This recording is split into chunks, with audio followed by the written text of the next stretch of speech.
Hello everybody and welcome back to a brand new video. We are so close to hitting 40,000 subscribers, and in fact by the time this video actually comes out and gets released, I already may have hit it, but if not, let's get there. Let's get to 40,000. Like the video down below, subscribe to the channel, and let's get started. We have some stuff to analyze about the 2020 presidential election.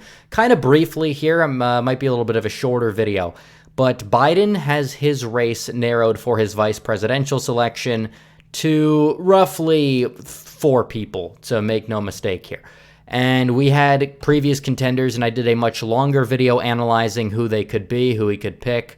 And a lot of people back then said Gretchen Whitmer, Stacey Abrams. I don't think he's going to pick either. Some people mentioned Amy Klobuchar. However, Amy Klobuchar mishandled the files for Derek Chauvin in Minnesota very poorly. So I don't think Biden would want to pick her to be on the ticket after she failed miserably working in Minneapolis back in the day when the police officer that killed Floyd, a lot of the actions of his in the past kind of went under the radar, and Klobuchar was the head of that department.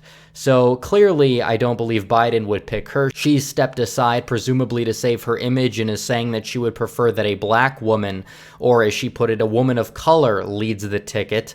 And we have 4 real selections here in the betting odds. We can go through some of the other choices down here, and we could talk about who really would be best for Joe Biden.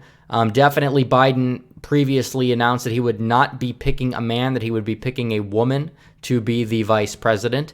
And he has options here, but the key 4, and we'll get to these, but also we'll go down the list starting at 0. We'll go up to these. Gina Raimondo out of Rhode Island, not really a swing state. I doubt he'd pick her. She's not very popular in Rhode Island to begin with. Muriel Bowser, haven't really heard much about her, or Marsha Fudge. Janet Napolitano, she's from Arizona, would actually be a very interesting pick had he decided to go with her. I just don't believe that he will. I don't believe she's really been on the radar. Could be a dark horse, but speaking now, he's probably going to pick a woman of color, as they put it, or a minority female to be on the ticket. Kirsten Gillibrand, probably not going to pick her. Not really from a swing state, hasn't really had any profile recently. Maggie Hassan is from New Hampshire. I just don't believe that she will be the pick. Terry Sewell, the congresswoman out of Alabama, she hasn't really been floated. She could have been a choice, but her name really hasn't been floated a whole lot. Wouldn't expect it to be her or Sally Yates or Laura Kelly. Nina Turner probably still left over on the betting odds because of Bernie Sanders. Probably would have picked her had Bernie Sanders won the nomination. However, Nina Turner probably is not going to get the VP slot for Biden, even though she is a black woman. I doubt he would pick her. Catherine Cortez Mostow was floated for a while to be Biden's pick, but now she's down to 1 cent. Again, the Biden-Cortez Mostow thing really wouldn't fit well on a bumper sticker. I really wouldn't blame him for casting her aside. Obviously, there's some male candidates. Joe Biden's on there. Yeah, how would Joe Biden be Joe Biden's VP? I don't know how that would work. That'd be kind of funny. We can skip all the men here and go to the realistic contenders. Again, Klobuchar stepped aside. Tulsi Gabbard, she's too anti-establishment. She won't get it. Yes, she's a minority female, but she's not going to probably get the VP slot. Too anti-establishment for Biden. They won't do it. She is at war with the DNC. They're just not going to allow it. Doesn't matter that she endorsed Biden over Bernie Sanders. It was a political ploy for maybe a dark horse ability to get a slot in the Biden administration, but it's probably not going to pay off anyways. We can look at Gretchen Whitmer. I don't think there's been a whole lot of news about her recently. I personally don't think that Gretchen Whitmer will be the pick. She's only been governor for 2 years, and it's just hard to see that. And there really hasn't been a whole lot of news or speculation or talk lately about Whitmer. Hillary Clinton, I think Biden did a town hall with Hillary Clinton, but I highly doubt that she's actually going to be the VP nominee. Would be ironic if somehow she ends up winning the nomination or somehow ends up back in Biden's cabinet, because we know that Hillary Clinton has a thirst for power, but I doubt that she would be the VP slot.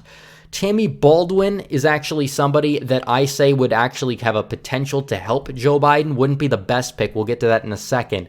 But I haven't heard her name. She really hasn't been vying for the nomination, hasn't been on any of the Biden shortlists. So I really don't think that Tammy Baldwin is going to be the VP pick either. We're going to have to skip her. Biden's going to be choosing somebody else. Lujan Grisham, she could be a choice because she is the governor of New Mexico. And New Mexico's not really a swing state, but it would solidify it potentially in Biden's column, the same way that Tim Kaine solidified Virginia for Hillary Clinton. Personally, I do not believe that she is going to be Biden's VP pick. However, she would probably make a lot better of a VP pick than some of the people on this list. Governor of New Mexico has a decent amount of Hispanic appeal, and Biden is failing with Hispanics in the polls. I've always talked about for a past few months how immigration has hurt Republicans, and it's true. But at the same time, Hispanic voters are just disinterested from this election. So I think that if Trump does poorly in places like Arizona, it's more going to be because he's losing the white-collar, white electorate more so than him losing Hispanic voters, because the turnout in the primary was so abysmal. Biden's going to need to boost those numbers. If he is smart, he would pick somebody that can appeal to the Hispanic community. But it doesn't really seem like what he's angling for. I think he's trying to bump up the black turnout, and he's failing miserably in doing so. I mean, like, every time he opens his mouth, he's kind of failing on a wide array of things. Mainly cognitive decline is what we see. But moreover that, I don't know if Biden's going to really be able to increase the black turnout with a black VP pick. And we'll get to why in a second. Stacey Abrams really has been campaigning for it. She wants the VP pick. I don't think Biden's going to give it to her. I give LTE on Twitter credit because he put that very well. One of the few areas of agreement that we have. Keisha Lance Bottoms was on the short list. Mayor of Atlanta. Atlanta's burning right now. I don't know if that'd be the best pick for Biden, but we'd have to look into that. We'd have to see. She could be on the short list. She could realistically be one of Biden's picks. Michelle Obama's actually ranked pretty high, and there's a lot of people that do this. They place their bets on people that more than likely won't have it, but would be a shock factor if they did. Like Hillary Clinton is probably second in the Democrat primary betting odds right now. But what we can see here is that Michelle Obama is at 4 to 5% in the betting odds, but she's just probably not going to get it. I will eat my words if it happens, and that could have multiple effects. It could drastically help Biden or potentially hurt Biden, depending on how you look at the situation. Tammy Duckworth is on the list. Again, I believe she doesn't have any legs. She fought in the Iraq war, I believe, and she lost several limbs. However, she's like 54, and she gave birth on the Senate floor like a couple of years ago. It's something crazy happened like that. So it's an interesting story about Duckworth. Maybe she could appeal to the veterans, but I don't know if Biden's going to pick her. Technically, she is half Thai, so that is technically a woman of color, but does she really appeal to the larger electorate in terms of galvanizing minority turnout? Not really. Looking at the last four, we have the top four candidates here. Elizabeth Warren, the highest ranking non-minority in this list, although she would like to claim from time to time that she is Native American. She could be the pick. I would not discount it potentially happening. Again, that would be a better pick than somebody like Harris, and we'll get to Harris in a second. Would be a better pick because she could galvanize elements of the far left, although there's certain elements of the Bernie bros hating on her, so it might not be the best strategy. But Warren would be interesting, definitely could galvanize the college vote if Biden implements some of the free college tuition type of policies that would move his platform economically a bit to the left. A lot of people think that Biden's platform itself is some sort of centrist thing, which it's really not. It is a leftist platform, even more left than Obama's 2012 campaign, to put that into perspective.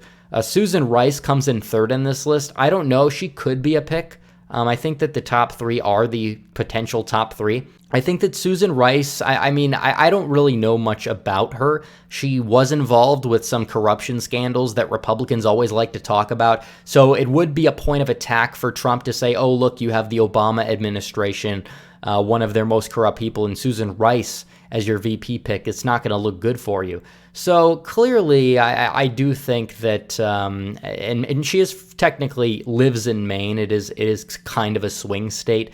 So she might have that appeal in terms of Biden, or really the DNC picking her, because it's going to be the DNC that's picking her, not Biden. So she could be picked for that reason, although I don't believe she's really from Maine. But it doesn't seem like she's galvanizing the most buzz right now. Again, 51% say Harris, 21% say Demings. So it's really down to the two. I put a poll on my Twitter. By the way, guys, follow me on Twitter, at Red Eagle Patriot. The link is in the description, of who people wanted. Trump supporters wanted to be Biden's VP, assuming that it would weaken the ticket. Most people said Harris. I think Demings could be a little bit better than Harris. I think she has less baggage. At the same time, she would drive less enthusiasm. And she did kind of give a nod to the rioters a little bit. So I think that Trump could attack the law and order stances of Biden and his VP, especially if his own base is a little demoralized because they think he hasn't acted enough. Then Trump can say, oh, you think I haven't acted enough? Look at Biden and Demings and how they're out here defending the rioters, things like that. So number one we have to get to is Kamala Harris. And I personally hope Biden picks Harris because Harris is annoying. And that will drive up conservative turnout. I don't think she would do well with black voters. Again, people need to understand Biden's out here saying, oh, if you're black but you don't like Trump, you ain't black. But here, look at my black woman who's not even really black. She's half Indian, half mixed Jamaican, and vastly identified with her Indian side growing up despite lying about her past significantly. But I think Biden could also do it because he's giving the olive branch. Again, back in the primary of 2008, Biden attacked Obama in a racially charged way, and Obama, they made up, and you see a similar thing here, Harris attacking Biden for basically the opposite thing, and then Biden giving Harris the VP slot. Plus, she's relatively in her 50s, I believe. She was Attorney General. She could end up taking over, hypothetically, from the Democrat perspective.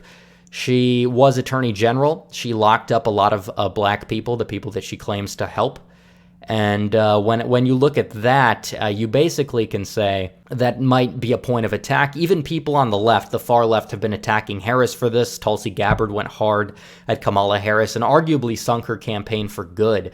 And she dropped out in the fall of 2019. So Harris, I still think, could be that choice.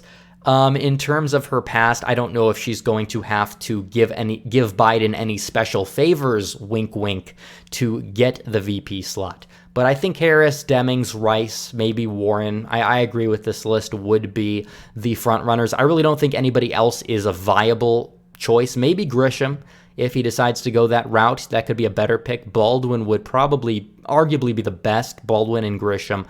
But it doesn't seem that Biden is going to go in that direction. Seems like he's probably going to go with Kamala Harris, which will be great for Republicans at the end of the day.